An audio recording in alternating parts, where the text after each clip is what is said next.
Welcome Greg Langan in our program tonight. He's going to speak on Dixon 50 years ago, 60 years ago, right? 51 years ago. 51, okay. Because this was done last spring. And Greg is so knowledgeable about everything. And I think Yes, really? I think we pick on him sometimes to give programs because he just knows so much. Yeah, right. And it's always so interesting. Anyway, Greg Langan, please welcome.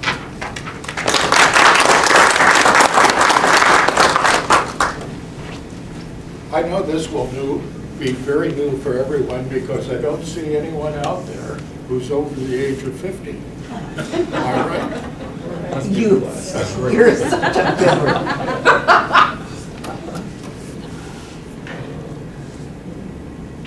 If we could, You gotta flip it over or something.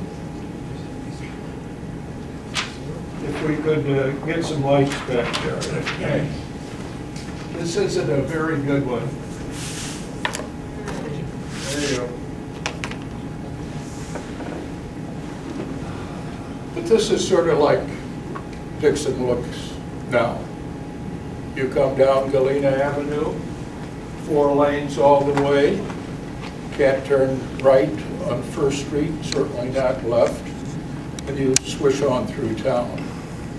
And there have been a lot of changes since that time. And so what I'm going to do is talk, I'll get this right at some time. Dixon in 1964. A lot of changes.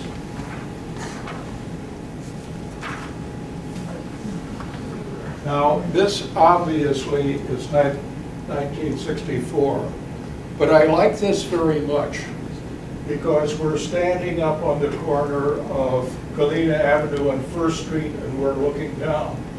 And why do I like Galena it? in second. Pardon? Galena in second. Second, excuse me. And as we're looking down, the reason I like this because for many, many, many years, a lot of things did not change in Dixon. Peter Piper's from about 1953 to 64. Before that at the Rathskeller at the Nachusa Hotel. How long has the Manhattan Cafe been there? Go down to J.C. Penney's from the early 1920s. You could go on down the street to the Loftus Place. On the north side, if we could see this corner, would be Ruby Natras. She opened up her woman's shop in the early 1930s. The drugstore down there, not Walgreens, but an Walgreen agency store, originally owned by Bob Sterling, then later Mr. Johns, and then his son Paul. So much of Dixon for so many years remained very much the same. Again, here's another picture. I will get this right at some time. Looking east. There we got it. We're standing on Peoria Avenue. Howard Hall's shop was there for many, many years. The Commodore Hotel, Eichler's store. You go on down to Billy Ware's hardware store from the early 1900s, believe it or not. If you go down this street, you'll see Doug's Three Deuces, a neat place to go.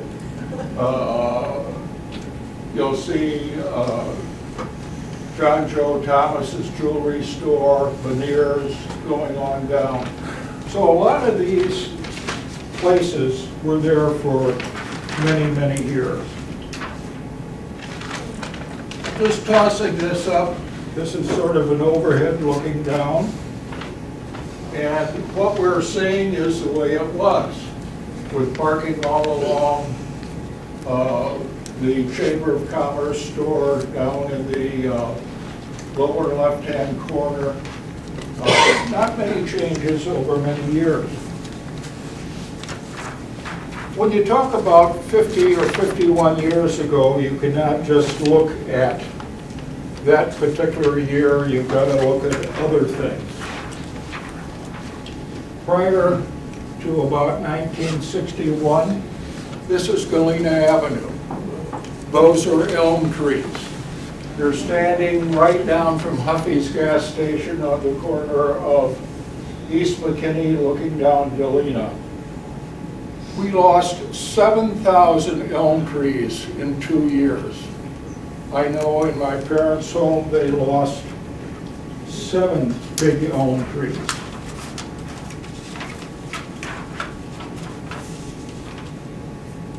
This is what it looked like by 1963, 64.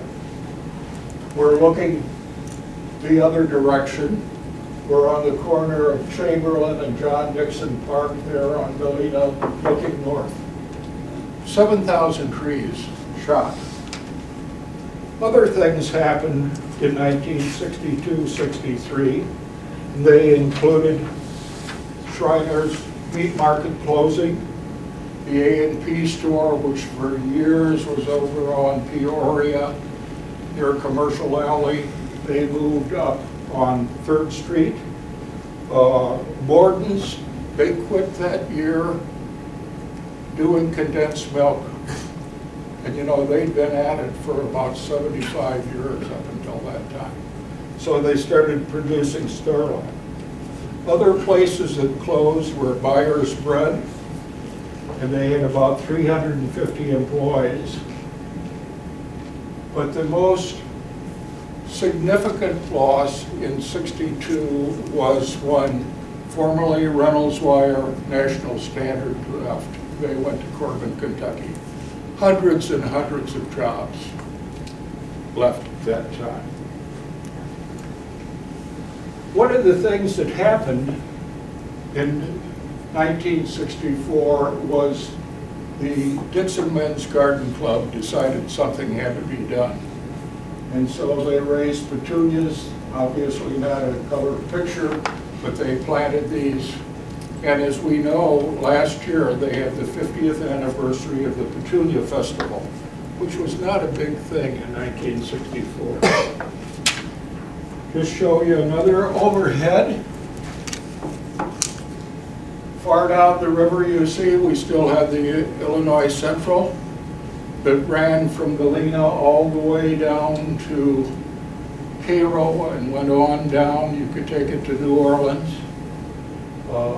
We had the crisscross of the Northwestern and the Illinois Central out into Town. We, in 1964, had 6 different stops you could get on in Dixon and take a train down into the Loop area. Interesting too, we had a couple different islands down there that you don't see anymore. The mayor was George Lindquist. He'd come to Dixon in 1935-36 to build the Lee Theater and stayed around, built many buildings. He's the only 4-time mayor of Dixon, serving a total of 16 years. Harold Bay to the left, Art Tofty, who's still alive, Lyle Ballard, and Harold Rohr, and they were the commissioners.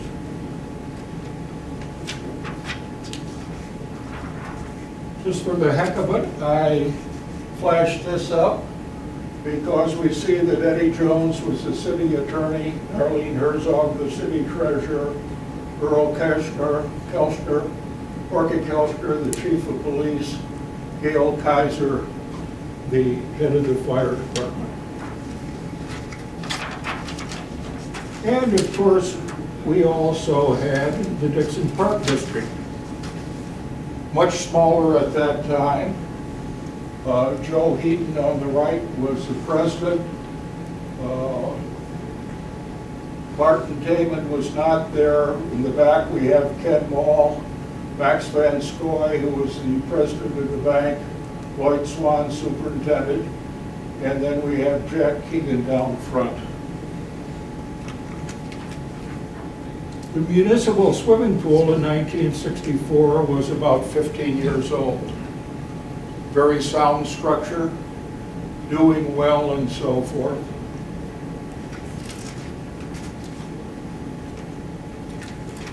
So let's jump around and look at some different things. Physicians. Most of us knew most of those physicians growing up. They were around here. Sam Adler had an office out on North Ottawa. We have the Edwards boys who had a very nice clinic that they just built down where Hardy's is on the corner of Galena and 7th. We have the Lesages.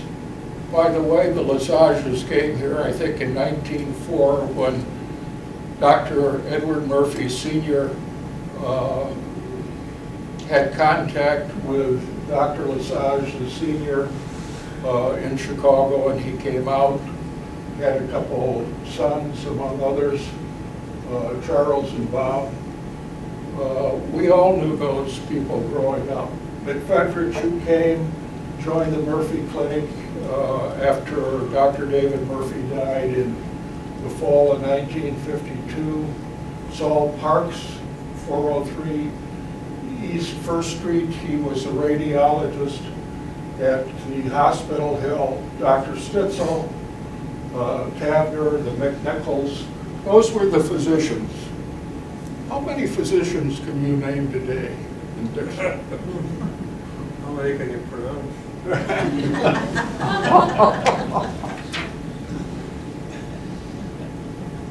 We also had clinics, and they were not KSB clinics.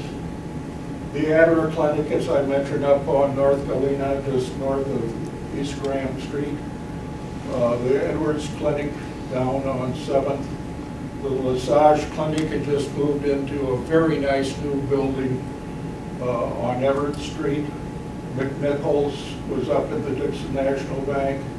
Murphy Clinic, same place, and then the Stitzel Clinic on Crawford.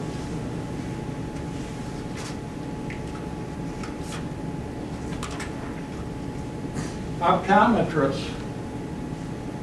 Dr. Brickley, just become an optometrist. He had his office down at his home on East 3rd Street.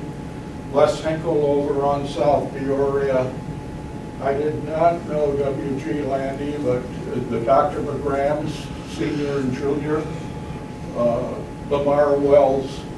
Again, these are people that most of us knew growing up around town. And the same can be said of the dentists. Dr. Burke, Clevidence, Ferguson, Lazier, young Dr. Ted Mason, Dr. Moss, George Silhan, Worsley, and so forth. Again, it seemed that these were people who grew up, many of them around town, and who you got to know. Let's talk about the schools. First of all, they were structurally sound. Other than South Central Grade School, which had 410 students at that time, and it was built in 1978, the rest of them were relatively new. The other old one would have been Lincoln School, grade school, that had 672 students, and that was built in 38, 39. But Washington, Jefferson were built in 1952, 53, Madison a little later. You had two parochial schools, a new St. Mary's School, and St. Anne's. If you notice, the school system was a lot different. You had neighborhood grade schools.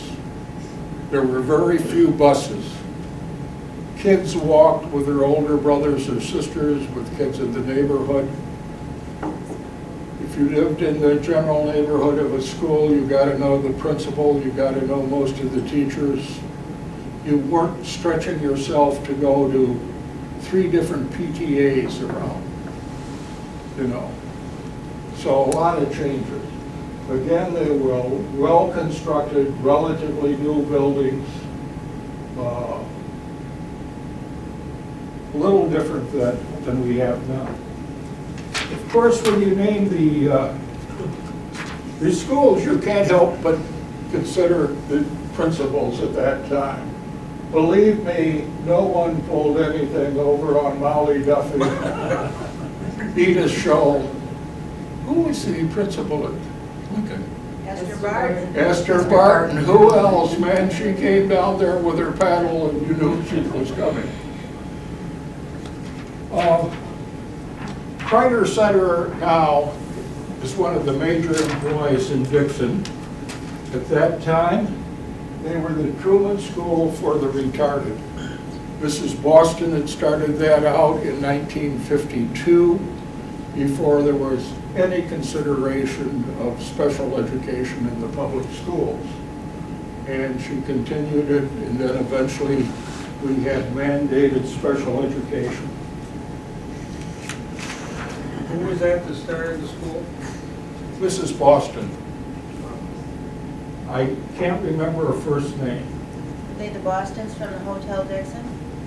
Could have been. There's a Thank you. Carol Boston in my class, and that's, I think that was. Very And good. I'll say, I graduated from high school in 1964. Dixon National Bank. Hey, if you went in there, you know, there was H.O. Lovett. Young Don Lovett was just beginning after getting out of college at Duke. Carol Schumacher, up and down the names, you know, Bill Regal and so forth. Jim Green? Right, you knew all of these people, and they knew you. For instance,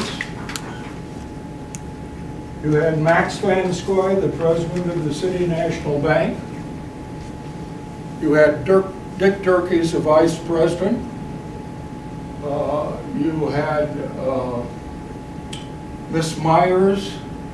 You had Mr. Tennant. And believe me, if our former comptroller would have gone in there and tried what she did, she would have been caught within a month, because they knew everybody and they knew what was going on.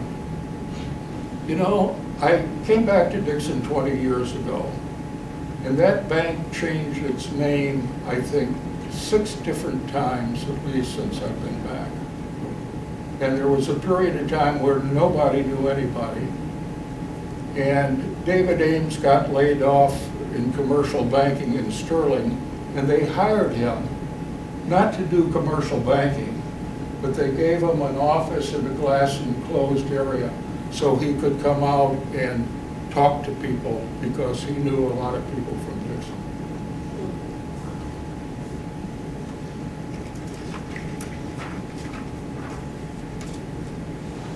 Just another looking up and down the streets again.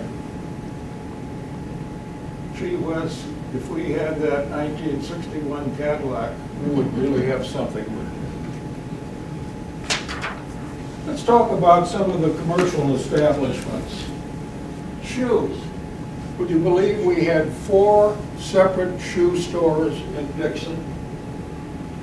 Ackerson's, Bowman's, Erzinger's, R&S shoe store, and then you could also buy men's shoes at Boynton Richards. You could go down to Montgomery Ward's, J.C. Penney's, both men and women, and buy shoes. You could go to the Modern Shoe Repair Shop. Frank Deutsch ran it at that time. How about jewelers? Now we have 2 to choose from, Veneers and Trines. At that time we had 5, all downtown area. One of the things that's been interesting since I've come back, and I have some things that are wash and wear, but dry cleaners. That's a misspelling there. It's Deluxe Cleaners and Laundry. We had Maloney's on Hennepin, National Cleaners, Potter's Cleaners and Dryers. We had a plant on East River, and then we had Quality Cleaners. And now we have one place to go.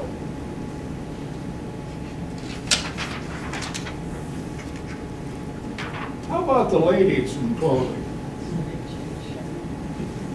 There was more of a choice in going to Walmart, guys, or to Shopko. The Hollywood Style Shop, House in Town, Edna Natras, who'd been there for many years up on the corner, Osborne's, the Vogue Shop, Clara Wharton's apparel stop, men's stores, Boynton Richards, Hank Henry's, Vail, and we even had a child store ran by Betty Wislip Feldes out at the Tiny Tot shop out on North Galena.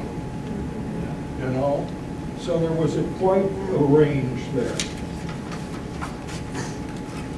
I just thought I would throw this up for people who might be interested. This is Hank Henry's. Wow, you get a suit for $55 and up. Nice white shirt for $4.50 and up. Of course, the minimum wage was probably 70 cents an hour or something at that time. This is a picture of Vail's. What a range of suits and clothing and so forth. The same was Boynton Richards. You went in and it was going back and then going to the west behind another store in front of it. That was a time, however, when you went to church, you saw men wearing shirts and ties and jackets and ladies' dresses and many times hats and so forth. A little different than what you see now.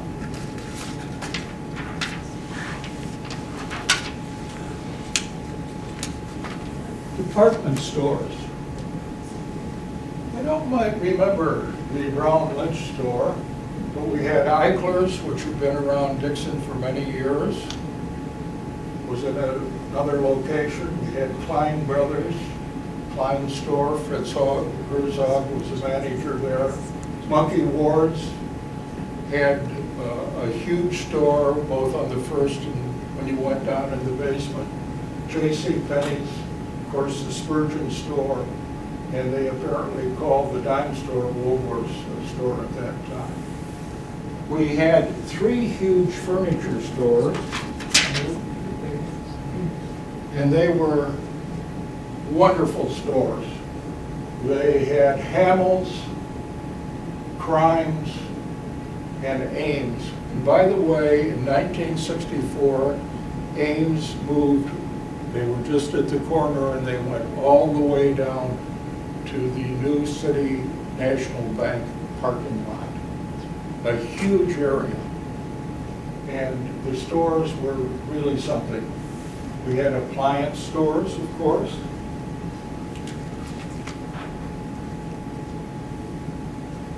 Let's talk about some of the buildings and some of the industry. Central Telephone, 108 employees. Comcast doesn't even have a staff member left in Rock Falls, you know. They all disappeared. The Borden Company had 85 employees, they dropped down. Commonwealth Edison, this is where we got our electricity at that time, and for many years, 375 staff, no longer. State Highway for this district. We also had Northern Gas Company, 76 employees. State School, we're starting to grow in terms of employees, up to 1,800. Dixon Evening Telegraph, 65 employees. We have 3 there now. Although Ed Bushman is now warming himself down in Puerto Vallarta. Dixon Publishing Company.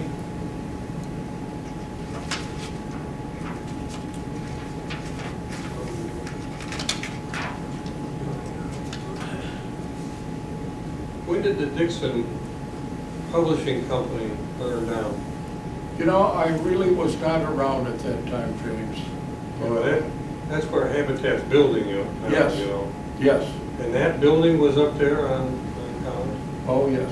I would say that was in the late 50s. It seems like I was in grade school when that happened. Yeah, I thought it was in the late Yeah. 50s too? It was in the winter time, because I can remember seeing a building with this huge sheet of ice on it. I'm going to stroke my white beard as I say this. In the summer of 1951, I worked there. It was a Columbus McKinnon chain factory. It was like a chain gang. We worked from 5:30 to 4 in the morning, had a half an hour break.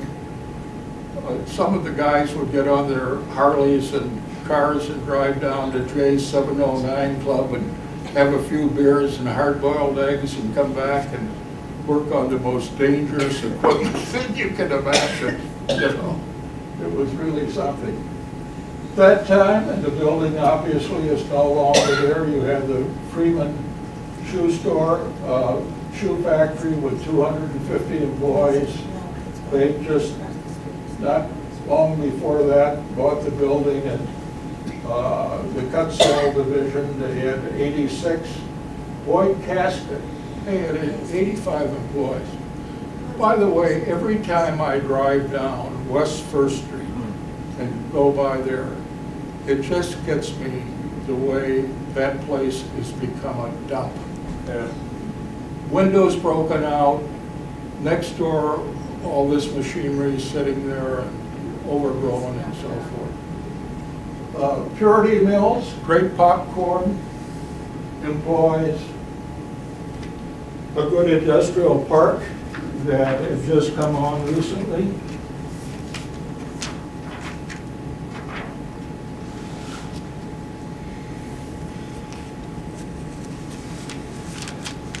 The Admiral Corporation, what happened in about 1960, some very good leaders in the city of Dixon decided they were going to have to do something. And they ended up, through bonds and so forth, purchasing land for an industrial park. And so eventually we had the Admiral Corporation. By this time, we had others move out there. Byers and Company Packing Products. That was plant number 2 for the Reynolds Wire National Standard.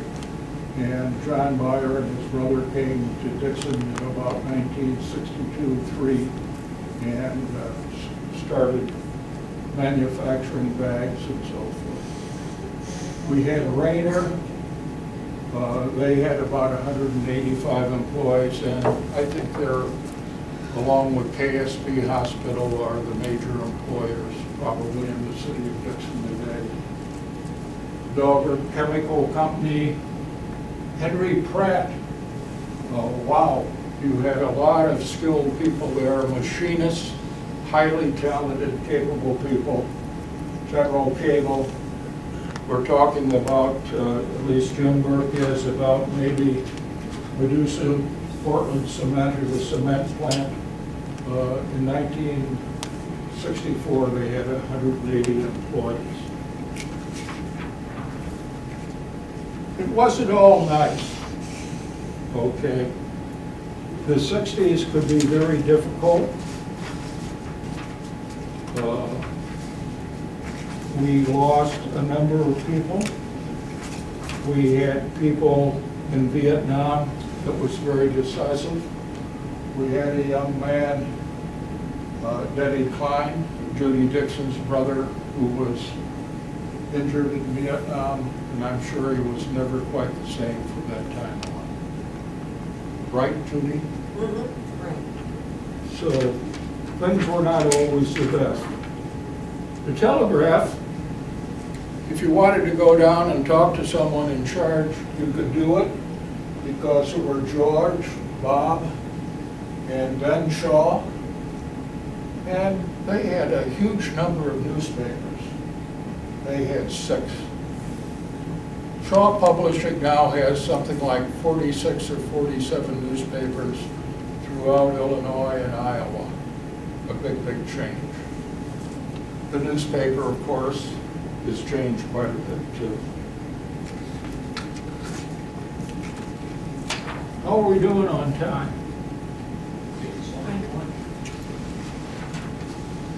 Automobile dealers.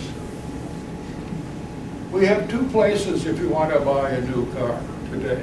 One in Dixon. Go out to Ken Nelson. They have the biggest array of cars you would find in northern Illinois by make. That time, you had different ones here in town. You notice I did not add Ford, which is west of town, several miles. You had Campbell Motors, Studebaker, Dixon Motors, Dodge, DeSoto, and so forth. Dixon Terminal, the Rambler, Francis Heminger, Chuck Marshall, Oldsmobile, Roberts Ford, and then you had Herb's with Buicks and others. We had some used dealers around at that time.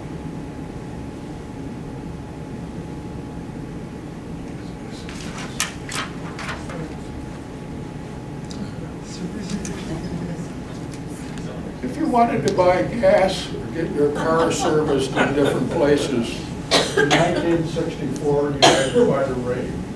You go down to Jack Andrews, down on Galena,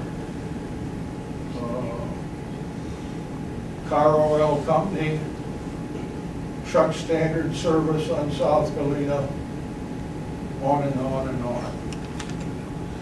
A lot different than now.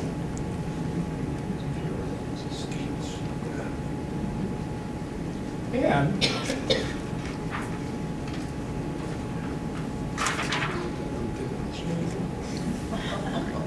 the same was true for groceries and meat stores. There were still a number of neighborhood stores around. Curran's down on South Peoria, where the Secretary of State's office is. Hill Brothers, they moved out from where the Y is now. They moved out to North Galena, Kroger's, Lefevre's, Minahan's, Murphy's on North Brenton, Reynolds and Kelly, Stony Point, and so forth. So we still, 50 years ago, had a number of these. Restaurants. If you wanted to go to a variety of restaurants, you could do that.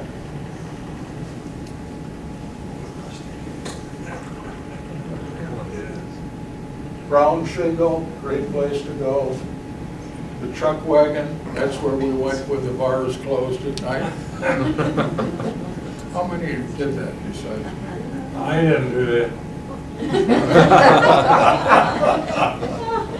Dog and Suds on Franklin Grove. Jules Rainbow Inn. It was a big change since Mr. Peterson used to sit at the desk like this. And he'd look at you if you came in and you sort of quivered. And by the time they'd sold it. Lincoln Manor, Paul Pogson moved out there. It was a great place. They had a nice lounge. They had a very good restaurant. Maid-Rite Coffee Shop, Maid-Rite's. The Chusa House, North Side Lunch there. Great hot beef sandwiches. Peter Piper's, Villa Cafe, certainly the White House. That time, I think Ken and Bryce Young were running.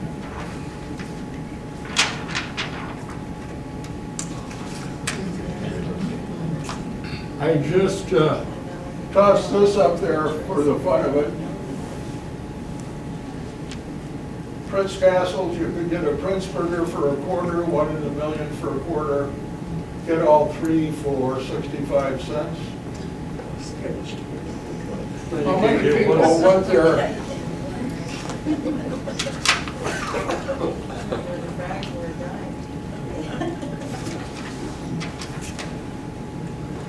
It's chilly. Exactly. Again, at this time, you could go up to the Northwestern Depot, and there were 6 different trains that stopped in Dixon you could take into Chicago, which was a good way to travel at that time.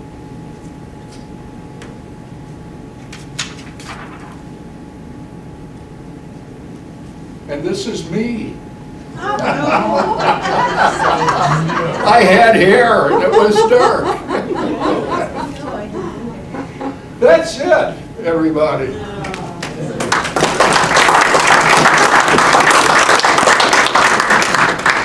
Questions or comments?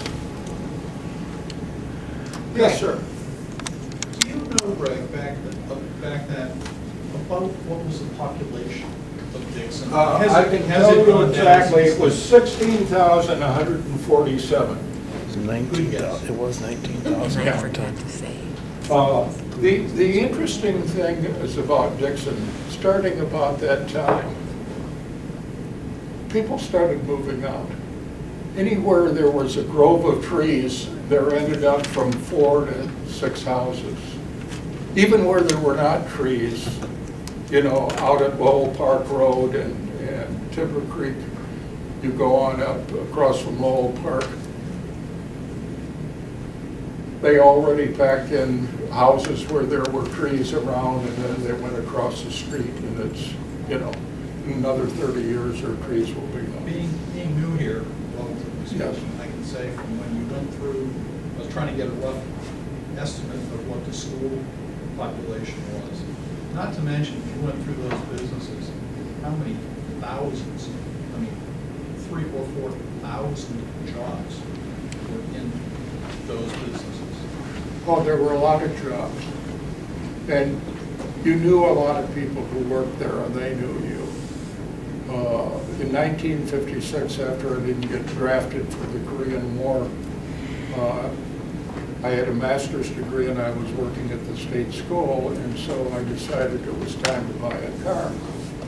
And I was talking to my parents noon on Sunday, and I said, you know, I think I'm going to get a car. They said, well, how are you going to finance it? And I said I had $700 to put down. Maybe I would go with GMAC. They said, why don't you go in and talk to Vern Tennant at the bank? I said, bank? First National Bank. I said, well, I know him. He will know you. That's exactly what happened. I said to Miss Morris, who I knew, and by that time I knew Dick Turkeys and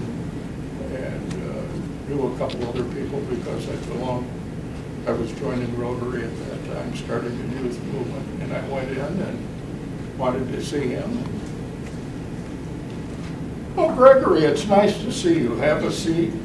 What are you interested in doing? I said, well, I'm interested in buying a car. You decided what you want? Yes. I've looked at Harrison Chevrolet. They want $2,700 for the Chevy. I can buy the same car in Chicago for a little over $2,200. He said, fine. He said, when are you thinking about buying it? I said, well, maybe this Saturday. He said, do you have an account here? And I said, no. He said, do you have $1? And I said, yes. He said, Miss Myers, set Gregory up with an account. And then he said, here, you can fill this in. He said, if they have any questions, have them call me. I'll be in Saturday morning. And I said, do I have to sign anything? He said, no, next week when you have time, come in. You know, it was, he knew me practically. He was a World War I vet like my dad, and he probably knew me 6 months after I was born, you know. And that was the way. It was a different situation. Yes? When did, I noticed Plowman's wasn't on the list of the grocery stores. When did that close? I'm not sure when Carl Plowman closed. He was at the end of what I call the Geisenheimer block there. On Galena Avenue, just before you get to Commercial Alley on the east side. I'm not sure when he closed. And you had to go up steps to go in the store. Yes, oh yeah. And the Dixon Fruit Company. What happened was that buyers, Dixon Fruit, you know, Louis Bertini made a good decision when he had a chance. He took Budweiser, Anheuser-Busch, and his partner stayed with Dixon Fruit. Hay Brothers, what happened is we started getting away from the restaurants into the big supermarkets. They had their own places that they bought fruit, milk, bread, and other things. And so gradually, as those expanded, you know, some of the local outfits really died off. You know, in 1938, I do a program, there were 34 grocery stores scattered throughout Dixon. Most of them were on the first floor and people living upstairs. But, you know, buyers not only delivered bread, but they also had them in all 34 stores and probably within 25 miles around. Same with Hay Brothers, the same with Dixon Fruit. And that gradually changed, you know. And so those, by the 1960s, were really beginning to phase out, like Buyer's Bread. What was that store? I think it was in the corner of South Peoria and West First. Something Blue, and I can't remember the name of it. Yes. Not Pabst Blue Ribbon. No. Come on. Royal Blue. Royal Blue. Yeah. Royal Blue. There you go. When did that close? That continued for a long time, I think. I left in 1963, actually, in June, and did not really move back until 1994, although I came back a lot. And so I'm not sure specifically when that closed, but it was open for a fairly long time. They had a good meat market. Yes. Do you remember the name of the restaurant that was on West First that burned and Kleins moved into the building? What was the name? James? I say, yes, I know what it is, I can't remember. The name, yeah. Right on the Was corner. that the Deluxe or was the Deluxe down next to Rogers Printing? Deluxe was... Next to the Lee Theater, wasn't it? In Yeah, there? the Deluxe Cafe. No, that was Skip's. That was- Skip's Restaurant was next to the Lee Theater. a Deluxe piece was away. down the other way. On next to West Rogers. First Street. Yeah, okay. Yeah. No, this was. out Skip's of was a nice restaurant. I ushered at the Lee Theater a little bit in 50 and 51, and Skip's was right next door. Yeah. They had great mashed potatoes and gravy and roast beef sandwiches. Now, the gentleman that owned that restaurant, Yeah. isn't he the one that went out and started Lincoln Lanes? No, that was Ed Holbrook. Ed Holbrook But originally had a DX station over on Peoria, just south of the river on the west side, and then Assembly Park in 1936. Mrs. Shaw had her people go up and buy the land because they didn't pay their taxes, and so she ended up with Assembly Park. 2 years later, Ed Holbrook opened up the Dome roller rink, and he ran that, and it burned in Thanksgiving Eve of 1949. But a couple of years before that, he built the bowling alley out of Lincoln Highway. sometime, the guy that owned that restaurant next to Lee Skip's. Theater, he went out there and bought that. And that's when, it wasn't many years that it burnt down. It could be. That's when, A couple of interesting fires, that, I don't know if it was Skip, but burned a couple of buildings that he and I think Tony Bevilacqua might have even been a part of. Any other comments or questions? yeah, the Newberries and Woolworths. Yes, Burnt down, they were next to each other. very much so. They both burned down on 1961. There you go. Caroline was in the hospital with her son that night when it caught fire. Yeah. Anything else? Well, thank you very much. Thank you. Thank Thank you, Greg.